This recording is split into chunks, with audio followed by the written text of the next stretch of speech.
આગનો ગોળો, ધુમાડો, કાટમાળ, ભયંકર વિમાન દુર્ઘટના।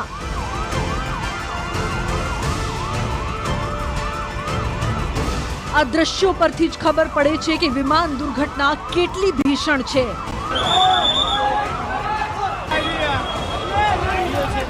ટેક ઓફની 2 મિનિટમાં વિમાન ક્રેશ। વિમાનમાં સવાર હતા 242 પ્રવાસીઓ। આખા વિસ્તારમાં ધુમાડાના ગોટે ગોટા છે।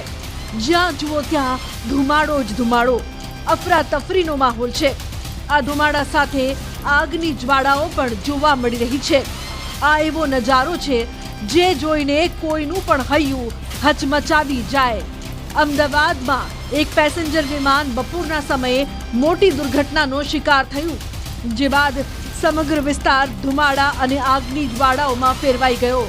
એર ઇન્ડિયાની 171 ફ્લાઇટ જે અમદાવાદથી લંડન જઈ રહી હતી। આ પ્લેન 1:38 વાગે ટેક ઓફ થયું અને 1:40 વાગે પ્લેન ક્રેશ થયાના સમાચાર આવ્યા। આ ફ્લાઇટમાં 242 પેસેન્જર હતા। જિંદગી અને મોત વચ્ચે 2 મિનિટનું અંતર। જિંદગી અને મોત વચ્ચે કેટલું અંતર તે આ વિમાન દુર્ઘટના પરથી ખબર પડે છે। ટેક ઓફ થયાની 2 મિનિટમાં જ વિમાન ક્રેશ થઈ ગયું। આ વિમાન દુર્ઘટનાનો લાઈવ વિડિયો સામે આવ્યો છે, જેમાં જોઈ શકાય છે કે વિમાન પહેલા ટેક ઓફ કરે છે, અમુક ઊંચાઈ સુધી પહોંચે છે। ફ્લાઇટ અમુક ફૂટની ઊંચાઈએ ઉડી રહી હતી। વિમાનની સ્પીડ પણ જોવા મળી રહી છે। ત્યાં જ અચાનક ઊંચાઈ ઘટવા માંડે છે અને વિમાન ધડાકાભેર તૂટી પડ્યું અને ગણતરીની સેકન્ડોમાં જ લોકો મોતને મુખમાં ધકેલાઈ ગયા। એર ઇન્ડિયાનું વિમાન જ્યાં ક્રેશ થયું તે બિલ્ડિંગ ઇન્ટર્ન ડોક્ટરની હોસ્ટેલ હતી। ચારે બાજુ અફરાતફરીનો માહોલ બની ગયો। આગ ફેલાઈ તો આ ઇમારતો પણ આગની ઝપેટમાં આવી ગઈ। ચારે બાજુ ધુમાડાના ગોટે ગોટા જોવા મળ્યા। ફ્લાઇટમાં સવાર 242 લોકો લંડન માટે રવાના થયા હતા, પણ તેમને શું ખબર હતી કે આ તેમની જિંદગીની અંતિમ સફર બની જશે। ટેક ઓફની 2 મિનિટમાં જ આટલી મોટી દુર્ઘટના સર્જાશે। એર ઇન્ડિયાનું વિમાન ગણતરીની મિનિટોમાં જ આગના ગોળામાં ફેરવાઈ ગયું।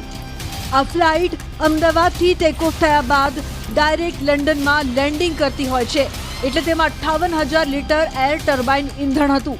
જ્યારે ફ્લાઇટ દુર્ઘટનાગ્રસ્ત થઈ ત્યારે ઈંધણના મોટા જથ્થાના કારણે બ્લાસ્ટ જેવું થયું હતું અને ફ્લાઇટ વિકરાળ આગમાં ઘેરાઈ ગઈ। જે લોકોએ આ દુર્ઘટનાને નજર નિહાળી તેઓ પણ સ્તબ્ધ જોવા મળ્યા। એટલી પબ્લિક હતી, તમે બિલ્ડિંગ વિમાન તો ક્રેક થઈ ગયું, હવે એ તો અમે જઈએ ખેવાને, પણ જ્યાં બિલ્ડિંગની અંદર હતા તમે 15-20 મિનિટ નીચે લોકોને લાયા મેં, અને એ તો અમને 100% એ સમયે મેં હાજર હતા। પછી બધી ફાયર બ્રિગેડો અને પબ્લિક ને બધી સેવા માટે બહુ પબ્લિક આવી ગઈ છે। અહીંયા સેવા માટે કોઈ પાછું પાણી નથી। હાલ અહીંયા કયા પ્રકારની પરિસ્થિતિ જોવા મળી? હવે તો ઠંડક થઈ ગયું છે, પણ હવે અમે ડેડ બોડીઓને સાફ સફાઈ કરવા ડેડ બોડીઓ લઈ જવા માટે ઓછામાં ઓછું આની અંદર ડૉક્ટર હાઉસની અંદર ઓછામાં ઓછા 15-20 ડૉક્ટરોને કંઈક કલ્પના ના કરે એવી કંઈક બનાવ બની ચૂકેલો। એમની ચાની લારી છે, એના ઉપર પાંખ્યું પડ્યું છે પ્લેનનું। 4-5 જણા હતા, એમની લારી વાળામાં 2 જણનું મોત સંભળાય છે। કેટલો ડર લાગતો હતો તમને આ ઘટના? અમે બધા હલી ગયા, અમારી બિલ્ડિંગો આખી હલી ગઈ છે। આખી બિલ્ડિંગો હલી ગઈ છે। ધૂણો થઈ ગયો, બધું ધૂણો થઈ ગયો, ધમાકો એકદમ જ થઈ ગયો। આખી બિલ્ડિંગો હલી ગઈ, અમે ગભરાઈ ગયા એટલે અમને એમ થયું કે આતંકવાદીએ બમ નાખ્યો, તો અમે નીચે બધા આવ્યા તો પ્લેન ક્રેશ થઈ ગયું। તેમાં બધી પબ્લિક આવી નીચે, પછી બધા કામે લાગી ગયા છોકરાઓ। આ વિમાન દુર્ઘટનામાં મૃતકો અને ઇજાગ્રસ્તોને તુરંત જ હોસ્પિટલ ખસેડવામાં આવ્યા। સિવિલ હોસ્પિટલમાં એક પછી એક 108ની એમ્બ્યુલન્સ આવી રહી છે। હોસ્પિટલમાં પણ ચારે બાજુ અફરાતફરીનો માહોલ જોવા મળી રહ્યો છે। ઇજાગ્રસ્તોમાં કોઈને ખભા પર ઉંચકીને તો કોઈને સ્ટ્રેચર પર નાખીને હોસ્પિટલ પહોંચાડવામાં આવ્યા। હોસ્પિટલમાં ચારે તરફ અફરાતફરીનો માહોલ સર્જાયો। હોસ્ટેલમાં સ્થિતિ એવી હતી કે સ્ટ્રેચર ફૂટી પડ્યા, લાશના ટુકડા ભેગા કરવા પડ્યા, કોની બોડી છે તે ખ્યાલ આવે નહીં તેવી સ્થિતિ છે। એક બાદ એક મૃતદેહો ભરેલી એમ્બ્યુલન્સ સિવિલના પોસ્ટમોર્ટમ રૂમમાં મોકલવામાં આવી રહી હતી। હોસ્પિટલમાં આવતી લાશોની ઓળખ કરવી પણ મુશ્કેલ હતી, કેમ કે મૃતદેહો બળેલી હાલતમાં પહોંચી રહ્યા હતા। સિવિલ હોસ્પિટલના પોસ્ટમોર્ટમ રૂમમાં આવતી દરેક એમ્બ્યુલન્સમાં બળેલી હાલતમાં મૃતદેહ આવી રહ્યા હતા. મૃતકોના સ્વજનો હોસ્પિટલ પહોંચી રહ્યા હતા. હજુ થોડો ટાઈમ પહેલા જ એરપોર્ટ પર વિદાય આપી તેમની અંતિમ વિદાયના સમાચાર મળતા જ માથે આપ ફાટ્યું. मेरा बनेवी मेरा सिस्टर दोनों है अंदर और हमको जाने नहीं दे रहे, सारे रास्ते ब्लॉक कर दिए हैं हमारे इधर से. नहीं वो लंदन जा रहे थे क्या किस लंदन जा रहे थे वो. 111 नंबर 110 नंबर की टिकट कंफर्म है उनकी. हमारे नेबर की लड़की थी और पता चला तो किस तरह से आपको लग रहा है कि क्या उसकी देखभाल करने हाँ अभी पता नहीं अंदर जाने नहीं दे रहे तो कुछ अपडेट नहीं आ रही है तो कैसे पता चले. વિમાન દુર્ઘટના બાદ ફાયર બ્રિગેડ પોલીસ સહિતનો કાફલો ઘટના સ્થળે પહોંચી ગયો. રાહત અને બચાવ કામગીરી યુદ્ધના ધોરણે ચાલવા માંડી. ફાયર બ્રિગેડની ટીમે આગ ઓલવવા પ્રયાસો શરૂ કરી દીધા. મેન્ટલ હોસ્પિટલ પાસેના કમ્પાઉન્ડ નજીક આ પ્લેન ક્રેશ થયું છે, જ્યાં ડોક્ટરો તથા હોસ્પિટલના કર્મચારીઓ રહે છે. તેમજ પ્લેન ક્રેશ થતા જ્યાં લોકોની અવરજવર હતી ત્યાં તેના પાંખડા પડતા તે લોકો પણ દબાઈ ગયા. અતુલ્ય બિલ્ડિંગોમાં જ્યાં રેસિડેન્ટ ડોક્ટરો હતા તે બિલ્ડિંગમાં ધડાકા સાથે આગ લાગી હતી. સ્થળ પર અફરાતફરીનો ભારે માહોલ હતો. શું કરવું તે સમજાતું નહોતું. એમ્બ્યુલન્સ સ્થળ પર પહોંચી ત્યારે અંદર જઈને જોયું તો હોસ્ટેલનો કાટમાળ વિખેરાયેલો પડ્યો હતો. બિલ્ડિંગમાં એલપીજી સિલિન્ડર ફાટ્યાનો પ્રત્યક્ષદર્શીનો દાવો છે. ત્યાં બહુ એક બેન હતા અને એક ભાઈ હતો તો એ લોકો તો હોસ્પિટલ લઈ ગયા, તરત હોસ્પિટલમાં નાખીને એ લોકોને બેસાડ્યા. બાકી તો ત્યાં અંદર પોલીસવાળાએ પછી તો બધાને બહાર કાઢી દીધા. મારો ફોટોના વિડીયો છે અંદર, આ રહ્યા ફોટોના વિડીયો. 1-1.5 કલાક પહેલાં હું સૂઈ ગયેલો હતો અને એકદમ જબરજસ્ત બ્લાસ્ટ જેવો હતો. ઊંઘમાંથી બહાર આવ્યો તો સામે જોયું, મારી સામે હું એટલો બધો ધુમાડો લાગતો હતો ને તો કોઈ મોટો બ્લાસ્ટ થયો ને એવું લાગ્યું. પછી અમે નીચે ઉતરીને જોયું ને તો ત્યાં એવો સમાચાર મળ્યો કે ભાઈ પ્લેન ક્રેશ થઈ ગયું છે. એવા થયો ને એવા ભડકા એવા દોડીને અમે બહાર આવ્યા, ભડકા જોઈને આવ્યા.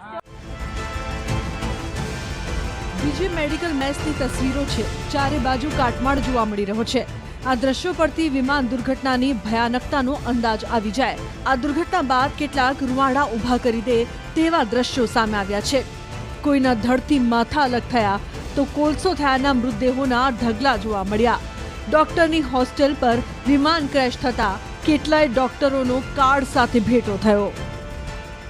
ડોક્ટરો બી હતા અંદર, ડોક્ટર્સ પીજી વાળા હતા, જે લોકો પણ બચારા લંચ માટે આવેલા, દે હેવ નો ચાન્સ. એમને કોઈ ચાન્સ કેટલા લોકો રહેતા હતા? 2 ફ્લેટમાં બધા લગભગ બધા ડોક્ટર રેસિડેન્ટ્સ ને બધા લોકો હતા. અડધા તો ડ્યુટી ચાલુ હતી એટલે તો ત્યાં હતા, બચી ગયા. લંચ ટાઈમ હતો, બચારા લંચ ટાઈમમાં બપોરે આવ્યા હતા એવું હતું. લોકો અહીંયા રહો છો શું? અમે અહીંયા લોકલ છીએ, અમે ક્યારના સેવામાં જ છીએ બધા અમે લોકો. ક્યારના બધી બોડીઝ બી અમે શરૂઆતમાં કાઢી છે અને અત્યારે પણ હેલ્પમાં જ છીએ અમે લોકો. બપોરના સમયે હોસ્ટેલમાં સ્ટુડન્ટ જમતા હતા ત્યાં જ આકાશમાંથી પ્રચંડ ધડાકા જેવો અવાજ આવ્યો ને સ્ટુડન્ટ થાળી પડતી મૂકીને ભાગ્યા. જોયું તો મોટું પ્લેન હોસ્ટેલ પર પડ્યું હતું. પ્લેનના પૈંડા હોસ્ટેલની છતમાંથી નીચે દેખાઈ રહ્યા હતા અને છત તોડીને ફસાઈ ગયા હતા. હોસ્ટેલ અને મેસની આ તસવીરો અહીં જોઈ શકો છો.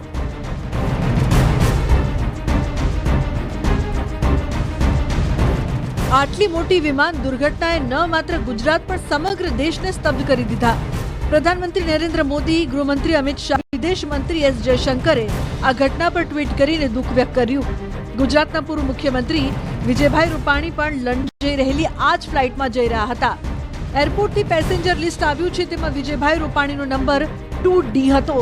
ફ્લાઇટમાં 169 ભારતીય નાગરિકો સવાર હતા, જ્યારે બ્રિટનની નાગરિકતા ધરાવતા 53, કેનેડાના 1 અને પોર્ટુગલના 7 નાગરિકો હતા.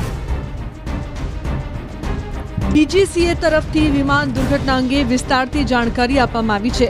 આ વિમાનમાં 2 પાયલટ અને 10 ક્રૂ મેમ્બર્સ સવાર હતા. આ વિમાનને કેપ્ટન સુમિત સાભરવાલ ચલાવી રહ્યા હતા, જેમની સાથે ફર્સ્ટ ઓફિસર ક્લાઇવ કુંદર હતા. સુમિત સાભરવાલને 8200 કલાક ફ્લાઇટ ઉડ્ડયનનો અનુભવ હતો, જ્યારે ક્લાઇવને 1100 કલાક ઉડ્ડયનનો અનુભવ હતો.